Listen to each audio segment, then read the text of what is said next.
पुरानी pension scheme को लागू करने की मांग को लेकर लाखों कर्मचारियों का जत्था रामलीला मैदान आज पहुंचा। दिल्ली में यहां कर्मचारियों ने जोरदार प्रदर्शन किया, सरकार से मांग की कि सरकार पुरानी पेंशन स्कीम को लागू करो। अन्ना आंदोलन के बाद पहली बार रामलीला मैदान में प्रदर्शनकारियों का जमघट लगा है। तनी हुई मुट्ठियां, गूंजती हुई आवाज अपने हक की मांग कर रही हैं। पुरानी पेंशन व्यवस्था को लागू करने की मांग को लेकर national movement for old pension scheme के तहत लाखों कर्मचारी रामलीला मैदान में जुटे हैं।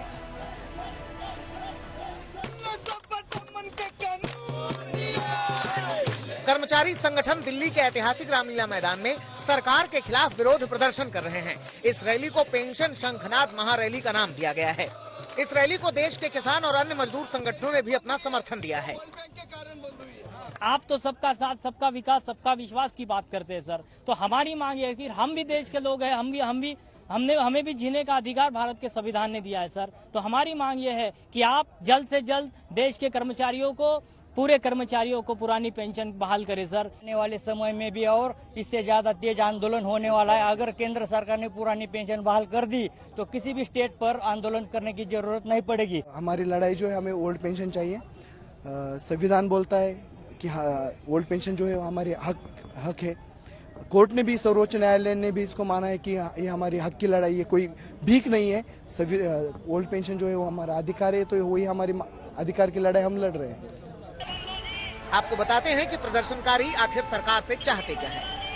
पुरानी पेंशन स्कीम में रिटायरमेंट के समय कर्मचारी के वेतन की आधी राशि पेंशन के रूप में दी जाती है, जबकि नई पेंशन स्कीम में कर्मचारी की बेसिक सैलरी प्लस डीए का 10% हिस्सा कटता है। पुरानी पेंशन स्कीम में भुगतान सरकार के राजकोष से होता है। नई पेंशन स्कीम में 6 महीने बाद मिलने वाले महंगाई भत्ते का प्रावधान नहीं है। पुरानी पेंशन स्कीम में 20 लाख रुपए तक ग्रेच्युटी की रकम मिलती है।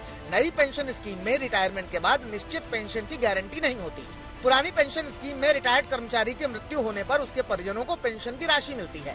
नई पेंशन स्कीम में एनपीएस शेयर बाजार पर आधारित है, इसलिए यहाँ टैक्स का प्रावधान है। पुरानी स्कीम में जनरल प्रोविडेंट फंड का प्रावधान है। नई पेंशन स्कीम में रिटायरमेंट पर पेंशन पाने के लिए एनपीएस फंड का 40% निवेश करना होता है। आपको बता दें कि राजस्थान, झारखंड, पंजाब, हिमाचल प्रदेश और छत्तीसगढ़ जैसे राज्यों में पुरानी पेंशन स्कीम ही चल रही है। अब कर्मचारी मांग कर रहे हैं कि सब जगह पुरानी पेंशन स्कीम ही लागू हो। पुरानी पेंशन स्कीम को खत्म करते हुए मौजूदा सरकार ने जीडीपी पर भार पड़ने का दावा किया था और अब चुनावी साल में मौका देखकर देश भर के तमाम संगठनों से जुड़े हुए लोग पहुंचे और जब भीड़ से पूरा रामलीला मैदान खचाखच भर गया तो सबने कहा इससे पहले अन्ना आंदोलन में ही ऐसी भीड़ दिखाई दी थी। यही वजह है कि पेंशनर्स का एक ही मांग है कि उनके पुरानी पेंशन की बहाली तुरंत की जाए। सचिन चंडोक के साथ राम किंकर सिंह, रामलीला मैदान, आज तक।